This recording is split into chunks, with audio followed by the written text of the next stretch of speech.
성만찬이라는 제목으로 하나님 말씀 전하겠습니다. 어느 교회에 잘 출석하지 않고 교회를 나오지 않던 남편이 어느 날 아내를 따라 처음으로 교회를 나갔답니다. 그런데 마침 그날이 그 교회에서 성찬식을 하는 주일이었다고 해요.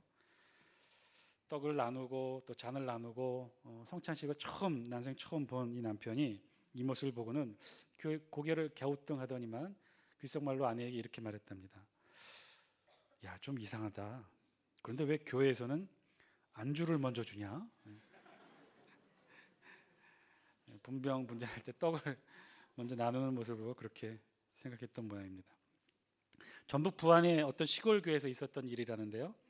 추수감사 때 이제 성찬식을 겸하 예배를 드렸는데 그날 또 마침 목사님께서 감기 몸살이 아주 심해서 하여튼 겨우겨우 예식을 진행하느라 성찬식 때 꼭 하는 이 세례고지를 놓쳤어요. 세례고지를 못했어요. 즉 성찬식은 세례 받으신 분만 참여하실 수 있습니다라고 하는 이 세례고지를 해야 되는데 이걸 놓치신 거예요. 교인이 또 실제로 얼마 안 되고요. 또 세례 교인이 한 50명 돼서 항상 성찬식을 할 때마다 딱 정확하게 50잔만 이렇게 준비를 한다고 합니다. 50개. 근데 집례하시는 목사님과 또 분잔하시는 장로님이 다 분잔을 하고 마지막에 가져와서 서로 한 잔씩 들고 함께 들어야 되는데 잔이 모자라는 거예요. 목사님과 장로님이 들어야 되는데 한 잔밖에 없어요. 그래서 어떻게 되나 또 마침 또 여분으로 준비한 것도 다 떨어져서 목사님 드시죠, 장로님 드시죠 이렇게 서로 하시다가 결국은 이제 장로님이 드셨답니다.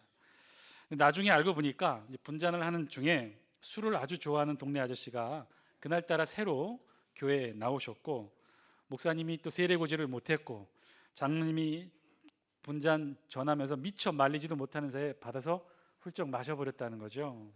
그래서 한 잔이 모자랐다는 거예요. 근데 어찌어찌 해서 성찬식을 마치게 되었는데 문제는 그 다음에 일어났답니다. 그 교회도 모든 예배를 마치고 온 성도들이 함께 점심 식사를 하게 되었는데 한 최근에 전도되어 나오신 할머니 한 분이 화가 잔뜩 나신 채로 교회 문을 씩씩거리고 나가신 거예요. 그분이 이제 평소 다리가 불편해서 의자에 앉지 않고 바닥에 앉아서 예배를 드렸던 분인데 이 동생 되는 집사님이 막 따라가면서 붙잡았어요. 아니 언니 왜 식사도 않고 나간다요? 이분 표현입니다. 죄송합니다. 야 이년아, 그거 한 잔만 마시면 내 다리가 다 나을 것 같은데 그거 하나 못 얻어주냐? 아따 언니도 그것은 예수님의 피를 상징하는 것으로 새신자는 먹으면 안 되지라. 무엇이라고야? 내가 보니까 나보다 늦게 나온 건넌마을 영감탱이도 오늘 보니 잘만 먹더라. 그분이 그걸 보신 거예요. 성만찬, 성찬식 여러 가지 이름으로 불리는데요. 주의 만찬 혹은 최후의 만찬, 거룩한 교제, 이 카톨릭에서는 성체성사라고도 부르는데요. 이 초기 성찬식은 어떻게 진행되었을까요? 사실은 많은 형태의 변화가 있었는데요. 대표적인 형태 변화는요, 그 크기가 변했다고 합니다. 이 초기 성찬식은요, 정말 큼직한 빵과 넉넉한 잔도요 그냥 이렇게 1인용 잔이 아니라 함께 마실 수 있는 커다란 잔에 서로 이렇게 돌려가며 마셨다고 해요. 또 특별히 큰 차이는요, 지금 우리는 세례교인만 성찬에 참여하도록 제한하고 있는데 이것은 2세기부터 시작된 교회 안의 전통이고요. 그 전에는 이 제한도 없었어요. 누구든지 다 참여할 수 있었고 커다란 빵으로 거의 한 끼 식사를 대용할 만큼 그렇게 성찬식을 진행했다고 합니다. 그런데 이것이 점점 시간이 지나면서 초대교회 성찬식 문화가 조금씩 변질되어 갔다는 거예요. 그 내용을 우리 성경이 다루고 있는 게 고린도전서 11장이 내용이죠. 어떻게 변질되느냐? 이제 점차 사람들이 이 성찬식을 기다리게 되었던 거예요. 성찬식에 가면 큰 빵과 당시만 해도 포도주가 값비싼 술이었는데 그 술을 마음껏 먹을 수가 있어서 식사 대용으로 성찬식에 참여하는 사람들이 많게 되었고 배부르게 먹고 그리고 술도 취해서 예배를 제대로 진행 못하는 지경까지 이르렀던 거죠. 그래서 사도 바울이 고린도전서 11장 27절에 그렇게 말했던 겁니다. 누구든지 주의 떡이나 잔을 합당하지 않게 먹고 마시는 자는 주의 몸과 피에 대하여 죄를 지는 것이니라. 이렇게 사도 바울이 정죄를 선언할 만큼 당시 이런 안 좋은 모습들의 성찬식의 모습이 있었다는. 그래서 이제 조금씩 성찬식의 변화가 일어나는데 첫 번째 변화는 참여하는 자격 조건을 제한을 뒀던 거예요. 꼭 반드시 세례교인으로 제한을 두었고 그리고 그 빵의 사이즈도 작아졌어요. 한 끼 식사 대용의 양이 아니라 조그만 예수님의 몸을 상징할 정도의 상징적 의미로 작아졌다는 거죠. 여러 가지 문제가 발생하고 성찬 참여 자격을 제한하는 이유들이 생겨나고 그런데 세례 교인만의 제한으로도 문제가 다 해결되지 않았어요. 그래서 이 중세 시대 때는 어떻게 이 성찬식을 치렀냐면요, 일부 예배는 말씀 중심으로 함께 모이고요, 특별히 2부 예배를 따로 뒀다고 해요. 성찬식이 있는 2부 예배에서는 세례 교인들만 남아서 별도로 남아 이 성찬 예배를 따로 드렸다고 해요. 그래서 이 2부 예배를 비공식적으로 비공개적으로 예배 드린다 해서 비밀 예배 혹은 비교 의식, 비밀스러운 가르침의 의식이라는 이름으로도 불리게 되었답니다. 서방 교회는 6세기에 이 2부 비밀 예배를 폐지하였는데 이 동방 교회는 지금까지도 이 예배를 고수하고 있다고 해요. 종교 개혁 이후 성찬식은 어떻게 변화되었을까? 카톨릭은 매 예배 성찬식을 포함한 미사 형태로 드려지고요. 그러니까 매 예배 매주일 성찬식을 진행하고 있고요. 개신교회는 이제 1년에 몇 번만 상징적인 의미로 축소하게 되었어요. 우리 교회에서도 1년에 3번 성찬식을 하게 됐죠. 신년, 감사주일, 부활주일, 종교개혁주일. 종교개혁 이후 개신교 중에서도요, 이 두 부류가 생겨났는데 이 카톨릭 예전을 어느 정도 수용한 예전적 교회와 철저히 개혁을 요구하며 카톨릭적 예전을 거부한 비예전적 교회로 나누게 됩니다. 그래서 이 예전적 교회는요, 아직도 우리 개신교지만 매주 성찬식을 진행하는 교회가 있어요. 그 교단이 성공회와 루터교회예요. 성공회와 루터교회는 매주 성찬식을 카톨릭처럼 진행합니다. 그러면 성찬이 무엇일까? 지금 우리에게 성찬식은 어떤 의미가 있는 것일까요?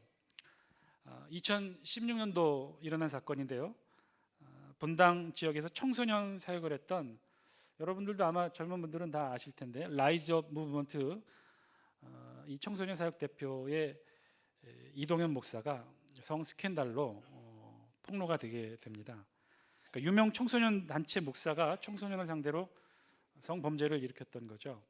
세간에 한창 떠들썩하게 회자가 되었는데, 그런데 사람들에게 알려지지 않은 모습이지만 제 눈에는 들어와서 보게 되었는데요, 이 교단 안에서 이 목사님을 치료하는 과정이 그 어떤 교단에서, 특별히 우리 교단에서는 있을 수 없는 아주 빠르고 즉각적인 교회적 치리에 들어갔어요. 우리 교단은 아니고 예장 고신 측 교단인데요, 수도 남노의 노예석상에서 바로 치례를 엽니다. 이동현 목사에 대한 치리 결정을 하는데, 그 결정이 어떻게 치리를 하냐면 목사 면직과 무기한 수찬 정지라는 결정을 내려요. 만장일치로. 목사 면직은 아시겠죠? 목사직을 면하는 거예요. 다시 그 교단에 대해서는 절대 목회적 사역을 할 수가 없게 하는 것이죠. 자, 그렇다면 수찬 정지는 무엇일까요? 수찬 정지는 말 그대로 성찬식을 받는 것을 금지한다는 거예요. 성찬식을 못 받게 한다는 거예요. 그러니까 목사직을 면직시킨과 동시에 무기한 평생토록 성찬식에 참여를 제한시켰다는 것이죠. 그것을 치례 결정으로 내렸다는 거예요. 한편으로 그런 생각이 들죠. 성찬식에 참여시키지 않는 것이 무슨 큰 치리의 큰 방편이었을까? 사실 지금 우리 교회법으로는요, 죄를 지은 성도에게 내릴 수 있는 치리의 방편이 그렇게 많지 않은 것도 사실입니다. 교회가 사랑을 베풀기에도 부족한데 죄에 대해 치리를 그래서 잘 못하는 것이 현실적이죠. 이건 중세에도 마찬가지였어요. 그럼에도 불구하고 교회가 유일하게 행사할 수 있는 가장 무서운 치리 방편이 있는데, 그것이 무엇이냐? 수찬 정지였다는 거예요. 주로 이 수찬 정지는요, 기간을 설정하게 되어 있어요. 주로 보통 1개월이 보통이고요, 좀 많다 싶으면 6개월 수찬 정지 결정을 내립니다. 정말 중죄를 지으면 1년 수찬 정지를 내려요. 그러니까 1년 수찬 정지도 굉장히 이례적인데, 요번에처럼 무기한 수찬 정지는 정말 특별한 일, 즉 교회가 내릴 수 있는 가장 무서운 형벌이 바로 이 무기한 수찬 정지였어요. 아니, 무슨 성찬식에 참여해서 떡과 포도주를 먹지 못하는 것이 무슨 큰 형벌일까? 그렇게 생각할 수도 있는데요, 당시 이 성찬의 의미는 지금의 우리의 의미와는 많이 달라요. 수찬 정지, 즉 성찬을 받지 못한다는 것, 즉 매주일 교회에 참여해서 주님의 살과 피를 받지 못한다는 것은 신학적으로 어떻게 정의가 되냐면, 그 사람은 더 이상 신학적인 구분에 의해 인간이 되지 못함을 교회가 선언하는 거예요. 인간은, 무로 만들어진 인간은 끊임없이 주의 살과 피를 통해 영적으로 온전한 인간으로 인정받을 수가 있는데, 매주일 교회 참석해서 이 성찬식에 참여하지 못함으로 최소한 신학적으로, 종교적으로, 교회법적으로 그 사람은, 수찬 정지된 사람은 수찬 정지되는 그 기간 동안은 인간이 아니라고 교회가 선언해 버려요. 그러면 어떻게 되느냐? 최소한 종교법과 신학적으로는 인간이 될 수 없기 때문에 누군가 그를 살해해도 최소한 종교법의 영향을 받는 지역 안에서는 살인죄로 처벌받지 않는 거예요. 이게 굉장히 무서운 일이었어요. 그러니까 수천 정지된 자는요, 죽여도 살인죄로 처벌받지 않다고 교회가 선언을 해버린 결과가 되었다는. 그러면 어떤 일이 일어나냐? 살면서 원한을 사거나 미움받는 일이 전혀 없다면 그래도 덜 걱정이 되겠지만 그게 어떻게 쉽겠습니까? 평소에 살면서 관계가 좋지 못하거나 원수진 일이 생겼다면 바로 이런 기회를 놓치지 않겠죠.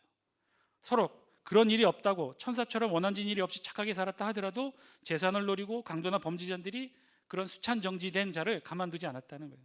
그러면 수찬 정지 받은 사람은 어떻게 하느냐? 그날로 짐 다 싸고 가족들과 함께 아무도 모르는 지역으로 도망가거나 수찬 정지 기간까지 산에서 숨어서 지내야 했어요. 그것이 고대나 중세 천년을 내려온 기독교 역사에 있어서 성찬의 의미였어요.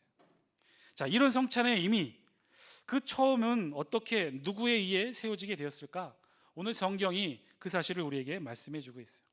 성찬식, 가장 최초 일어난 성찬식은 언제 이루어지게 됐느냐? 오늘 7절 말씀에 우리 성경이 증거합니다. 우리 다 함께 7절 말씀 영상을 통해 함께 읽겠습니다. 시작.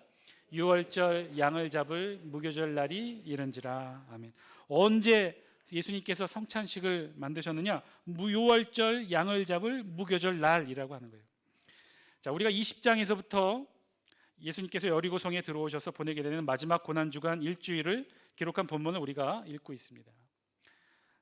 주로 이 고난주간 가운데서 화요일에 많은 사건이 일어났고요. 그리고 오늘부터 바로 일어난 사건이 목요일에 일어난 사건이에요. 우리 대부분의 복음서들이 고난주간 수요일에 있었던 사건은 공통적으로 기록하고 있질 않아요. 아마도 추정컨대 예수님께서 이 고난주간 중에서 수요일만큼은 아마 일정에서 빼신 듯합니다. 베다니에서 따로 제자들과 만나 마지막으로 가르치시면서 아마 기도하며 묵상하면서 그렇게 보내셨던 것 같아요. 그러니까 요일로는 지금 오늘 사건이 일어난 이 성찬식 만찬 제정이 일어난 이 날은 목요일에 해당하고, 이날 예수님은 이날의 제자 중에 베드로와 요한을 시켜서 특별히 유월절 준비케 하십니다. 그 내용이 8절에 있는 말씀인데요. 우리 8절 말씀 우리 같이 한번 영상으로 읽습니다. 시작. 예수께서 베드로와 요한을 보내시며 이르시되 가서 우리를 위하여 유월절을 준비하여 우리로 먹게 하라. 아멘. 유월절을 준비하여 우리로 먹게 하라. 예수님은 지금 베드로와 요한에게만 특별히 유월절 준비를 명령하십니다. 예수님은 이날 목요일 저녁에 유월절 만찬 최후의 만찬을 하시기를 원하셨던 거예요. 자, 그렇다면 이날 요일은 무슨 요일인지는 알겠어요. 목요일인 건 알겠어요. 그러면 이 날이 며칠일까요? 여러분, 제가 지난 시간에 말씀드렸다시피 유월절은 유대력 니스안월 14일에 이루어진다고 그랬어요. 니스안월 14일. 그러면 오늘 이 날이 예수님이 유월절을 준비한 오늘 본문의 이 날이 니스안월 14일에 예수님께서 유월절 만찬을 하셨을까?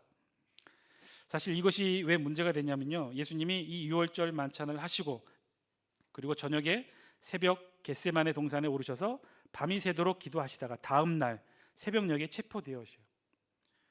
다음 날, 그러니까 금요일 새벽에 체포되시죠. 그런데 예수님의 이 체포 과정에서 산헤드린 공의회 대제사장들과 서기관들이 결국은 자신들의 법으로는 예수님을 죽일 수 없으니까 예수님을 빌라도 법정으로 끌고 가 사형 판결을 받으려고 합니다. 그런데 우리 성경에 보면 이 빌라도 법정에 이들은 들어가려고 하지 않아요. 예수님만 떠다 밀어요. 우리 요한복음 18장 28절에 그 기록이 있는데 우리 영상을 통해 한번 같이 한번 읽겠습니다. 시작. 그들이 예수를 가야바에게서 관정으로 끌고 가니 새벽이라. 그들은 더럽힘을 받지 아니하고 유월절 잔치를 먹고자 하여 관정에 들어가지 아니하더라. 아멘. 자, 자세히 보시면요, 새벽이라고 그랬어요. 다음 날 금요일 새벽이에요. 그런데 그들이 이 빌라도 법정에 들어가지 않으려고 했어요. 중요한 자리예요. 예수님을 어떻게 해서든지 사형 판결을 받아야 자신들이 원하는 목적을 이룰 수가 있었어요. 그래서 빌라도 법정에 끌고 갔으나 정작 자신들은 들어가지 않았다는 거예요. 이유가 뭐예요? 자신들이 더럽힘을 받지 않으려고. 왜요? 유월절 잔치를 먹고자 하여. 아직 유월절을 안 보냈다는 거예요. 그러니까 오늘 본문에 의하면요, 이 예수님이 오늘 유월절을 통해 성만찬 제정을 하신 날은요, 목요일 그날은요, 니스안월 14일 유월절이 아니라 그 전날 니스안월 13일이었다는 거예요. 이것이 굉장히 중요한데, 이것이 오늘 본문을 이해하는 중요한 열쇠가 됩니다. 예수님은 유월절이 아닌 유월절 전날 유월절 만찬을 하도록 지금 제자들에게 준비시켰던 것이죠. 그럼 왜 그러셨을까? 예수님이 왜 유월절 당일이 아닌 전날에 이렇게 유월절 만찬을 하시려고 했었을까? 이 질문을 가지고 읽어야 사실 오늘 본문 뒤에 나오는 내용들을 이해할 수가 있어요.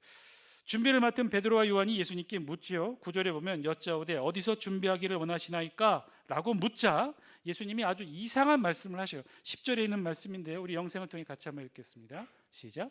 이르시되 보라, 너희가 성내로 들어가면 물 한 동이를 가지고 가는 사람을 만나리니 그가 들어가는 집으로 따라 들어가서. 아멘.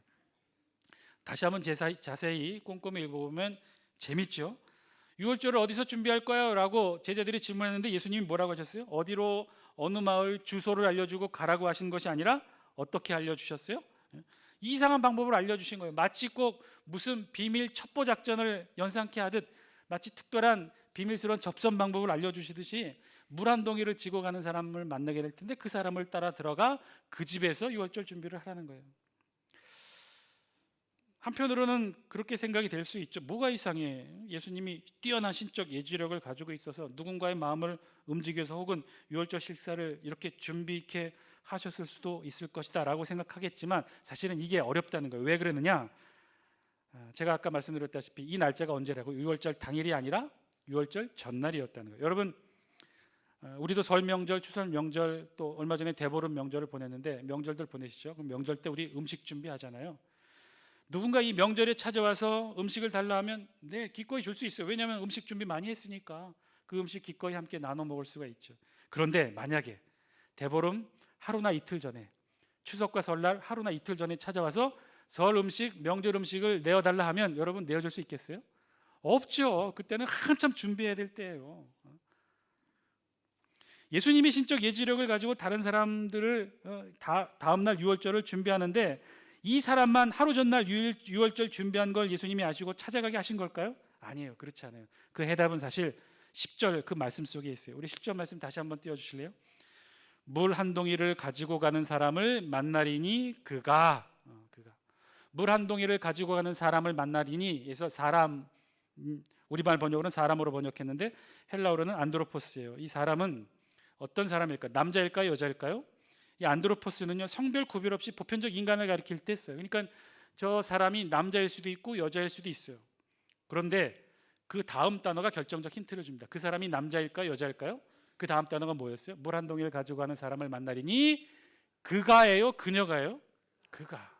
물 한 동이를 지고 가는, 본문에서 예수님이 10절을 통해 베드로와 요한에게 특별한 접선 방법을 알려주셨는데 그 접선 방법에 나온 사람이 남자였어요? 여자였어요? 남자라는 거예요.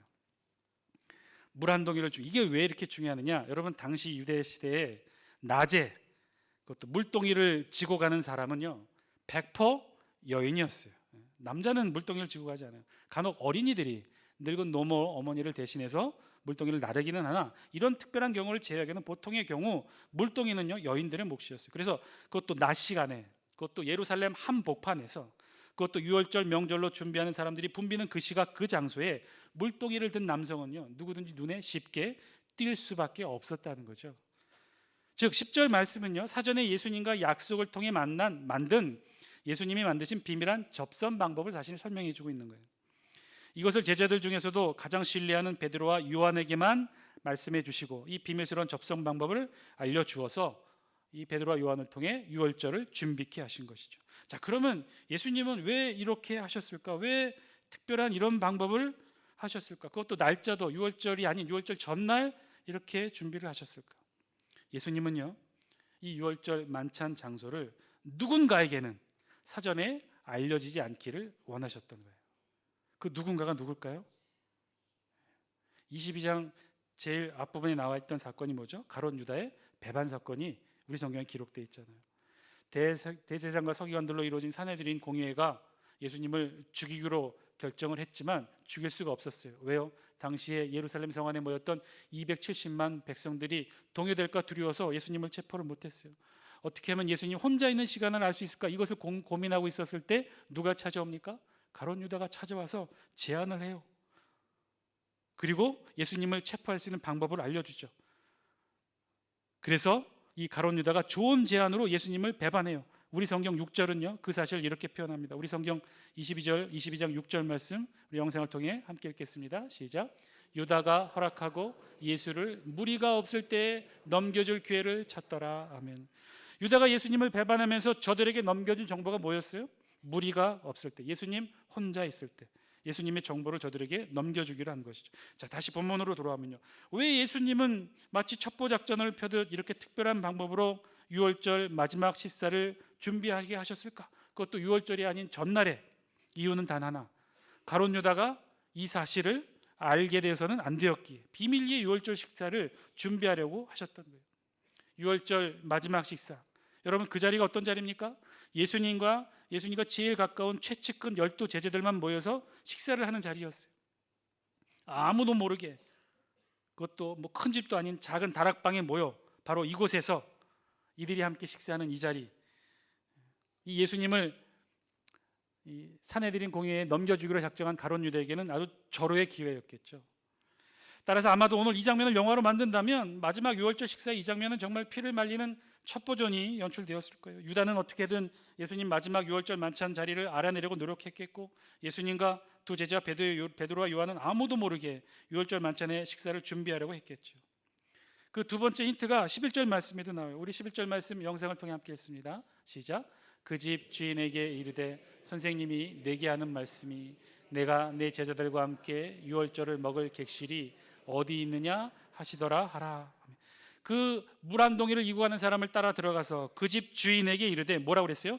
선생님이 내게 하는 말씀이, 선생님이라고 지금 표현하고 있죠. 이 선생님은요, 이 헬라어 디다스 칼로스라는 뜻이고요, 이 단어고요. 이 단어의 뜻은 스승과 제자 관계에서만 쓸 수 있는 스승에 대한 표현이에요. 선생님.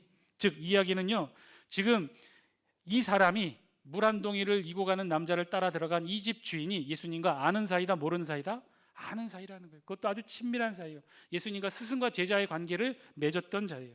아마도 예수님과 함께 12 제자는 아니지만 예수님과 함께 제자 그룹에 속했던 자였던 것 같아요. 다 함께 우리 12절 말씀도 같이 한번 읽습니다. 12절 시작.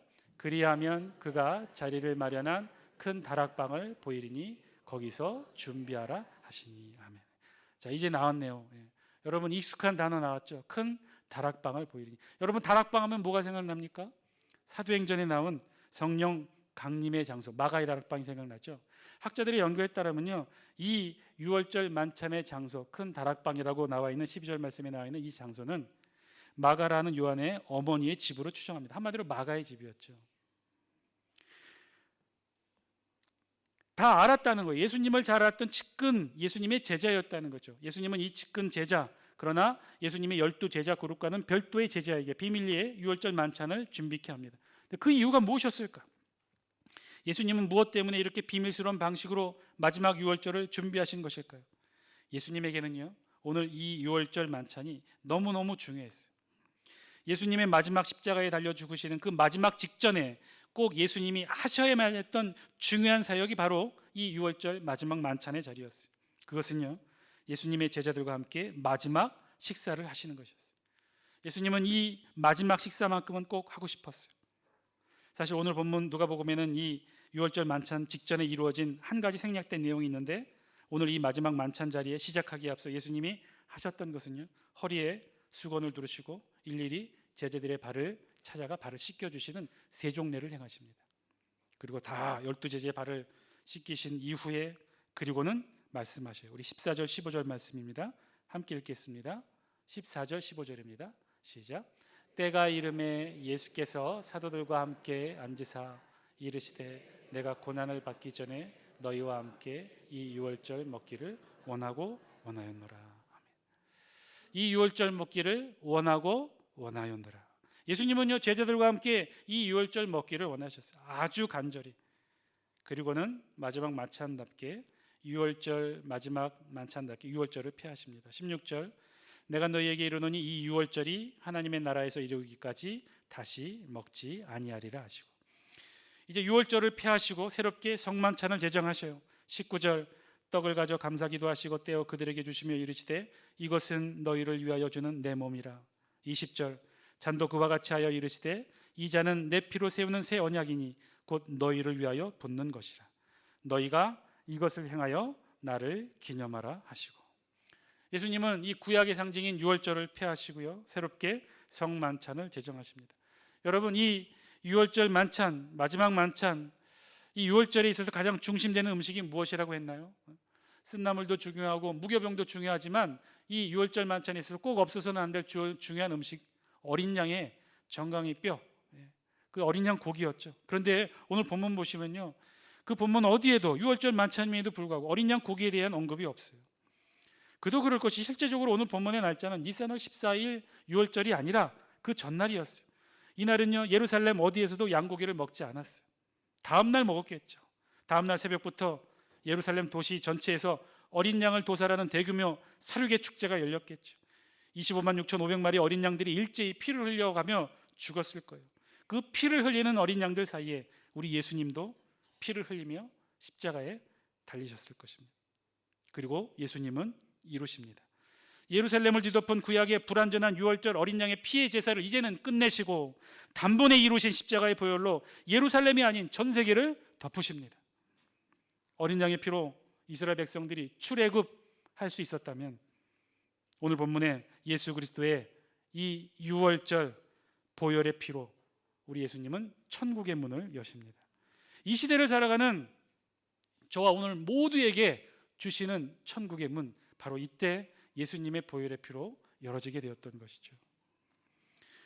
이 시대를 살아가는 저와 오늘 여러분에게 이 성만찬은 어떤 의미가 있습니까?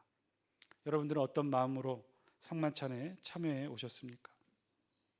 15절 이르시되 내가 고난을 받기 전에 너희와 함께 이 유월절 먹기를 원하고 원하였노라.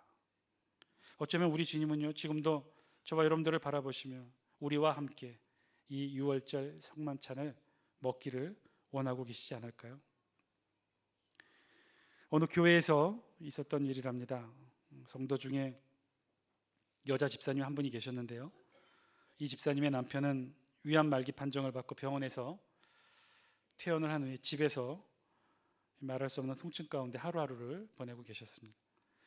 그러다 어느 날 부인 집사님이 부활절 예배에 참석하게 되었고 예배 중간에 성찬식을 하게 되었는데 목사님의 십자가 고난에 관한 말씀과 은은하게 들려오는 오르간 소리, 또 예수님에 관한 찬양을 듣는 순간 집사님의 눈에서 하염없이 눈물을 흘리게 되었다고 해요. 작년 부활절까지만 해도 남편과 함께 부활절 예배를 함께 드렸는데 올해는 혼자만 예배에 참석하여 성찬식에 참여하게 되었기에 더 슬펐던 것이죠.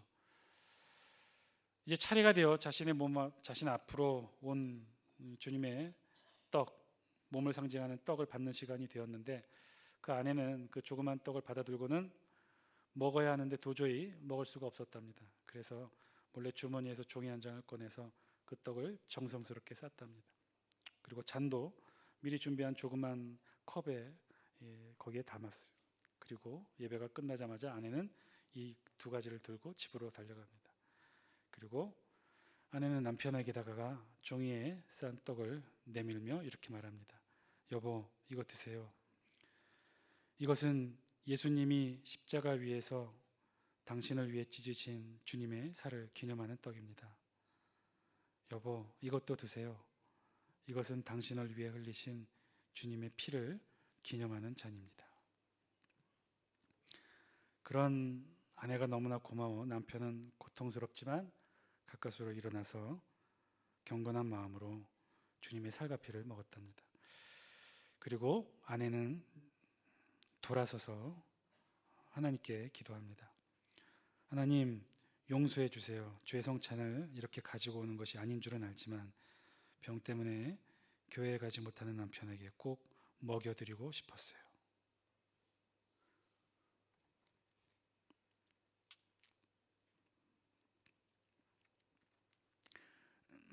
사랑하는 장숙교 성도 여러분, 우리 주님도 지금 이 시간 예배를 드리는 저와 우리 모두를 바라보시면서 우리 주님도 그 마음이 있지 않으실까요? 주님께서 보시는 성만찬을 우리가 은혜롭게 먹기를 우리 주님 원하고 계시는 줄 믿습니다. 우리 주님이 베푸시는 성찬에 참여할 수 있음에 우리가 늘 감사하며 지낼 수 있었으면 좋겠습니다. 우리가 누리는 이 은혜가 얼마나 소중한지도 깨달으며 살았으면 좋겠습니다. 날마다 주님과 함께하며 주님이 베푸시는 성만찬에 기쁘고 감사하게 참여하시는 저와 여러분 다 되시길 주의 이름으로 간절히 축원드립니다. 기도하겠습니다.